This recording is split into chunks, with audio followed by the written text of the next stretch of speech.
This is a daily car. Every garage that we go to, it's like the road car game's getting like ridiculous. Can you figure this out, or is it literally Duane's driving style of why this car is so fast?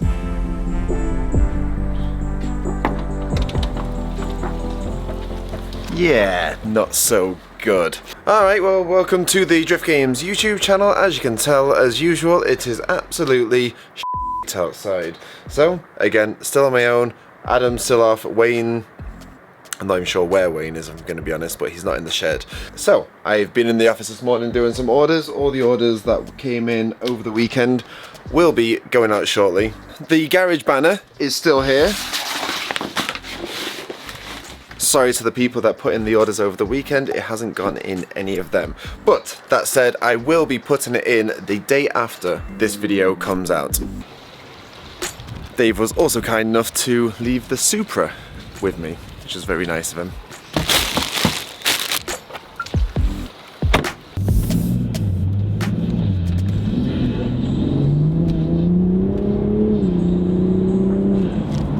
After driving this for the weekend, I can indeed confirm it is better than the MX-5. More expensive, but a lot better. Okay, so we have a bit of a random day today. So we have a bit of taking off the car, dropping stuff off, collecting stuff, and visiting going off in this episode. So you may remember that in the last episode on the E46 we realised that this was the facelift model and the body kit and the wings here were for the pre-facelift model, which we didn't know about. Felt a little bit silly for only realising after we put the kit on. As you remember, this car is made up of 3 other BMWs. They're still down at Stephen Hafferty's. So I'm going to take a trip up to the north of Ireland to go do that. And there's also a garage along the way which I've been wanting to visit for a long time now, and it's got a few Driftmasters cars in there getting prepped up ready for the season ahead. So we're going to pop into there for a little bit on the way as well.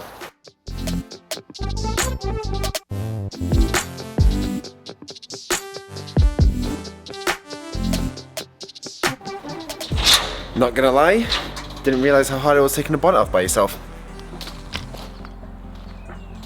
So this is Dave's new favourite vehicle, the van, and this is the first time I'm ever going to drive it, which is exciting, not as exciting as the Supra.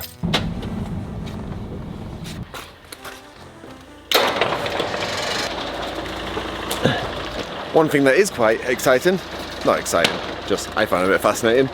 Doesn't matter which side you park on, because there is 2 sliding doors, one on each side.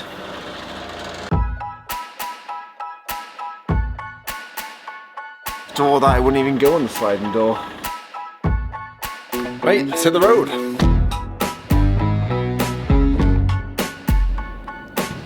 Just some casual sheep on the road.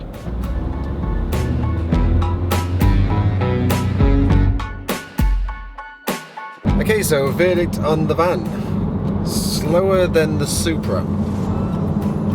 Embarrassingly, probably faster than the MX-5. It's always a good sign we're at the right place. Oh, most definitely at the right place. I'll come back to these cars because I don't know anything about them, and I think you guys will want a little bit more info than I can give you on these. So, we're down here at RMA Motorsport. These guys pretty much do anything from a bare shell up to a fully working road car or drift car, like these ones outside. So, let's go in and see what's going on.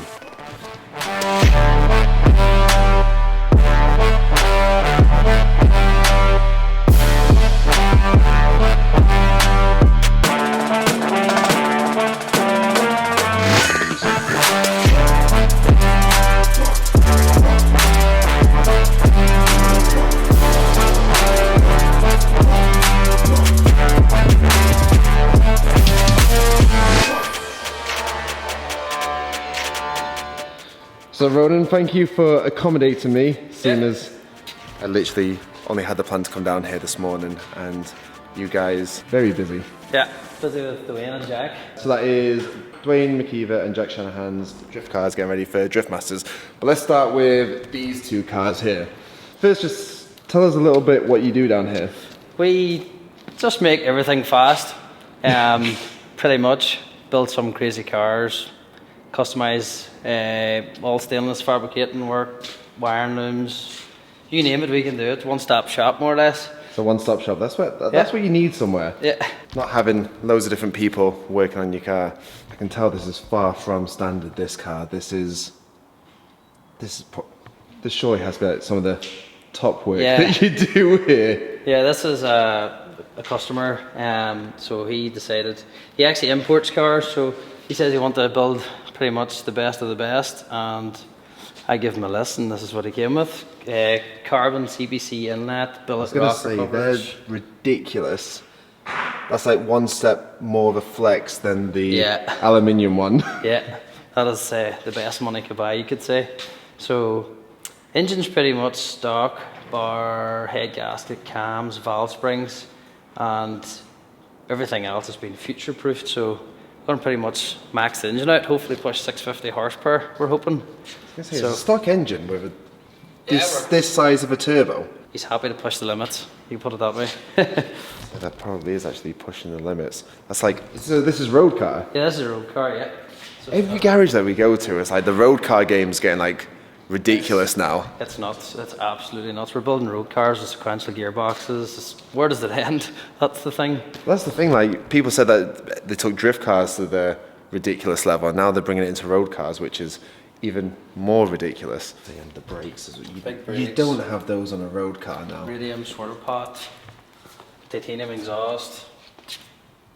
He's got braided lines through the car. Yeah, braided brake lines, front to rear, hydro, extra lock.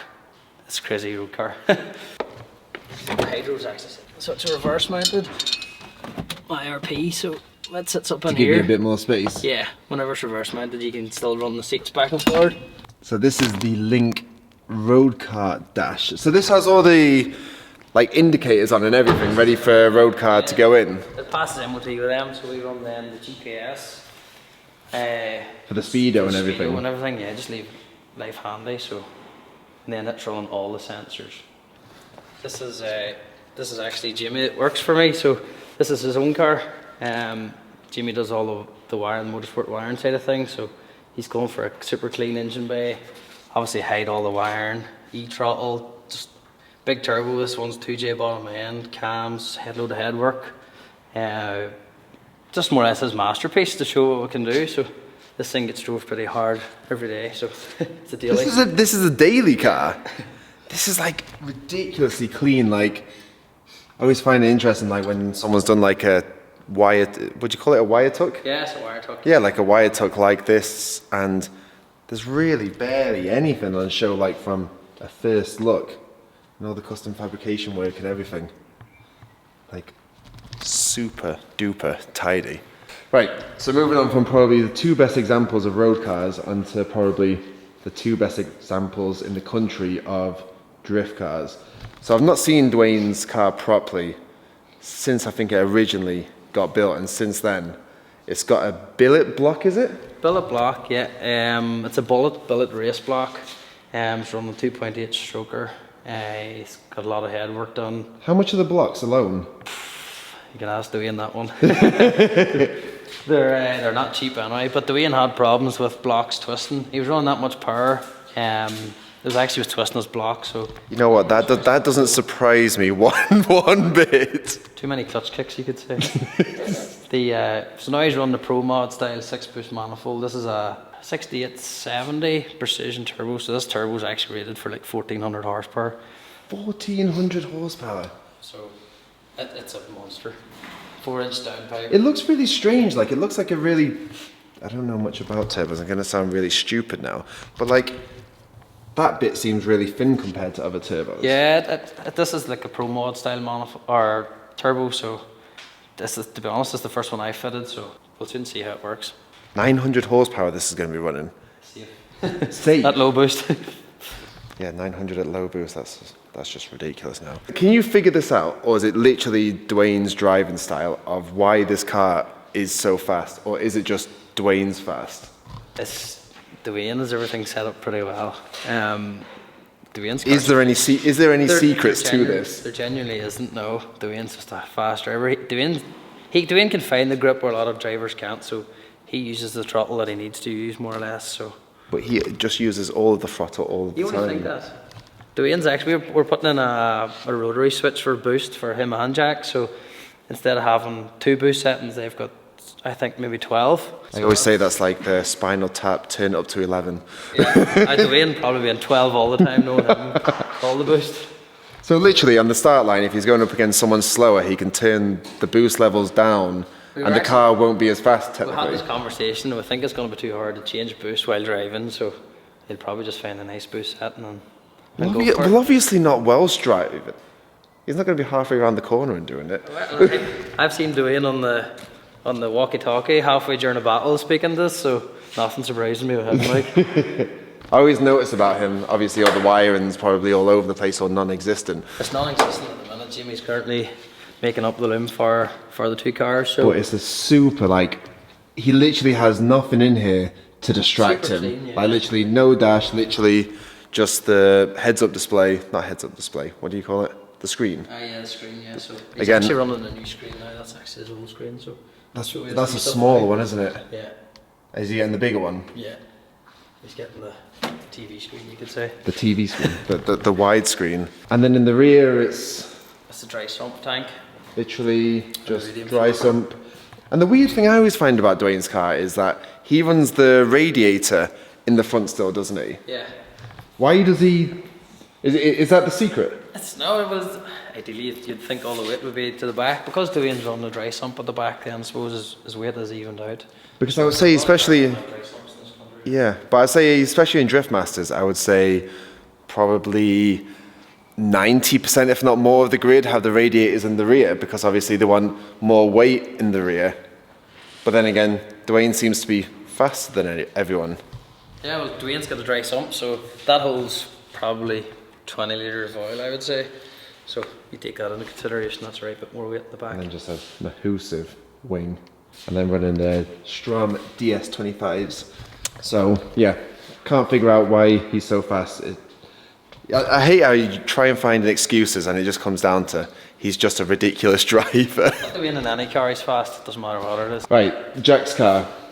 So Jack approached me probably 3 or 4 months ago. We've been talking about it down at the bash. I said to him I'd love to wire the car for him, so we finally got on to me.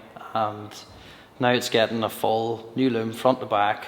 Jack's wiring and this car was a mess, so we decided we'd treat him to a new loom. So obviously Link is on board with Jack, so he's running everything Link from front to rear, all the sensors, CAN, Lambda, everything. So it should be nice and reliable now, hopefully. Yeah, I was going to say, I'm not sure if you know too much about Jack's in the pits at an event repairs, but they're not really what you'd call professional. Wiring him with a sledgehammer, so But they give it a good go now. They give it a good go. Yeah. So it's the same setup as last year, which is the just 2J, kind of everything bolted onto it and everything like that. What power is this? I actually have no idea.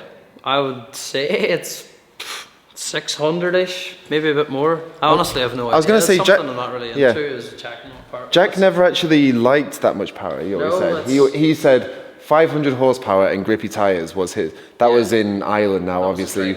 With Drift Masters, obviously, you got to up it a little bit.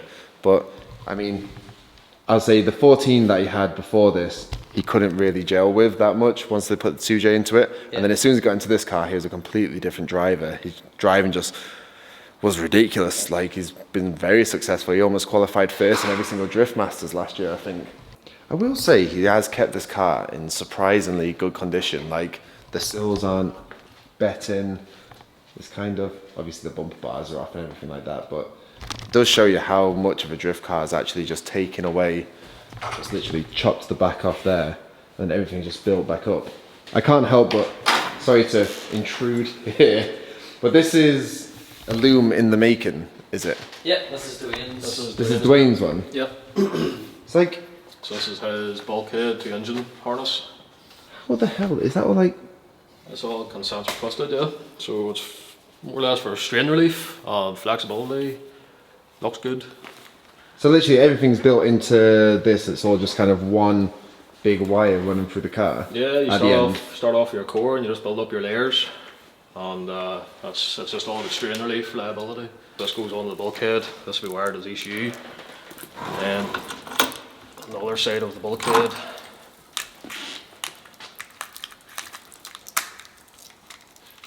so literally that's engine loom connected then. So from separating the engine to the car, literally it's just that, and then all the engine loom is still on the engine and you can just pull it straight out. Yep. So you don't risk damaging the loom, taking the loom off the engine every time you have to take the engine out. That's ridiculous. And it saves time also as well if you're stuck in the pits having to take an engine out. You've literally laid this out like it's a sponsor ad for us. Look at this. Yeah, we do try. Look up behind you, all the light boxes. And oh wow. There must be a lot of screens coming in then. Screens and ECUs, we've fitted a lot of ECUs now. Yeah. So this is Duane's, this is his new AM race dash, this is his PDM module. And then Duane runs Link Fury X, all the sensors. And then this is Jack's Link Dash and Link ECU. He's only going with a small screen.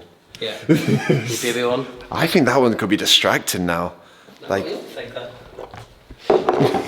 it's almost three times the size. If you can't see that your engine's no oil pressure, there's something wrong with it, honestly. I was going to say, I saw it on a screen that size, Yeah. and I can only imagine the warning sign there. Something like Fast and Furious saying that your manifold's breaking or whatever it says. And you can watch a wee movie whenever you're sitting up the lane. Yeah.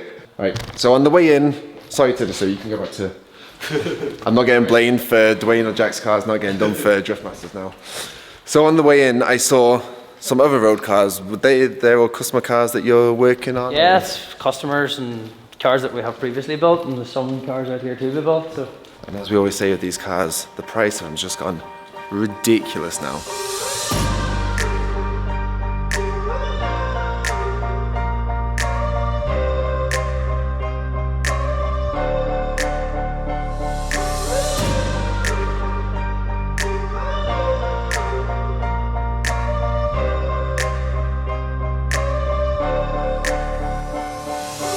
Right, I don't even know where to start here. This is a friend of mine. This is his road car. So And he's got a dash in there as well. yeah, Link Dash. Is that like the new thing? Is it easier to kind of wire up one of them than to the normal clocks? I think the old gauges is a thing of the past. They look old, so we're trying to modernise everything. So this screen can show pretty much everything that you need to see what your engine's doing. So they are definitely the way forward, and they're a lot nicer looking. So his original dash, nothing even works in it. So this is indicators, everything works through this one as well. So That's just mad. so this one's like 530 horsepower, 2.2 stroker to SR20. You didn't want to show any of these because you said they were rough on the inside. Like, you should see some of our cars at the shed. Like, this is anything but rough. So this is another competition car. Jack Mooney. He probably was a semi-pro driver, but I think he's a pro now. He's a very, very good driver. Jesus. So this is his new engine. This is a That's a pro engine now. BMW turboed engine. It's a Frankenstein of an engine because I couldn't even tell you what all it's done to it, but I know it's going to be fast. Wait, what engine is it? It's a 2.5 block with a 2.8 crank, and then some. I don't know what else done it, to be honest. So this is the same engine as an Adams E46, the 2.5? Pretty much, yeah. Only this one's going to be 900 horsepower. So His is barely 90 horsepower. Yeah. It's this one's another car that was built previously there, just finished a few months ago. So this one's come in completely standard with it. What's this, R34? R33? It's the 40th anniversary, so it's worth a lot of money standard. It looks... This guy didn't care, he just wanted to make it fast, so... And he looks like he's done. Yeah, it's the maxed out standard engine, 475 horsepower, so it's just got... it's just got a head gasket done, but everything else is stock, and then just the big turbo inlet. Playing with fire a bit there now. Leaving everything else stock. Let me think that. They take the abuse alright. What's this? This looks almost from some angle, by the lights, like a 34 almost. It's With like that bottom lip. Is that like the special edition lip? It's like a spec 2.5, I think. I'm not very clued into all the specs of Skylines, but I think it's like it's the last of the 33, so it's got all nice interior and stuff on it. This car here is just it's just for some stainless fabricating, and then You don't see many of these. No, they're very common up here. You wouldn't see them as much Really? in the south. Yeah, they're everywhere up here. So these would be the, as you say, diffing cars. Between the twin cam, the 86, and the Lexus, this is what people drove. May drifted an island. Yeah. Kind of gave me a tour of absolutely everything there. Like, again, I'm sorry that I sprung it on you and that you're busy and everything like that. And I know that we did plan to come down and you're going to have some of the road cars that were done and we're going to do road spins on them. Yeah. But I think that's just a better excuse to come back down and go in some of those castings. It's an absolute ridiculous, again, I wouldn't say road car, it's a E92 sequential with 580 and anti-lag and everything, which apparently I'm going to get a spin in, so I'm very much looking forward to that. But for now, I'm going to leave you. Cheers, lad. Right, so on to my last job of the day, which was actually the main reason of coming over here. That was only actually supposed to be a short trip, but it actually turned out to be very interesting. At least I thought it was very interesting. It may have looked like that was a complete Link ad that we did there. Going down, I honestly didn't know he was even working with Link on the cars, bar Duane and Jack's car. And I think that does go to show how good of a product and diverse you can be with the product. You can have it in a top road car, in drift cars, you can have the dashes with turn signals and everything like that. Like, that is like the new age of road cars, I guess. I guess it's modernizing them to be like cars are now with digital dashes, which is really cool to see.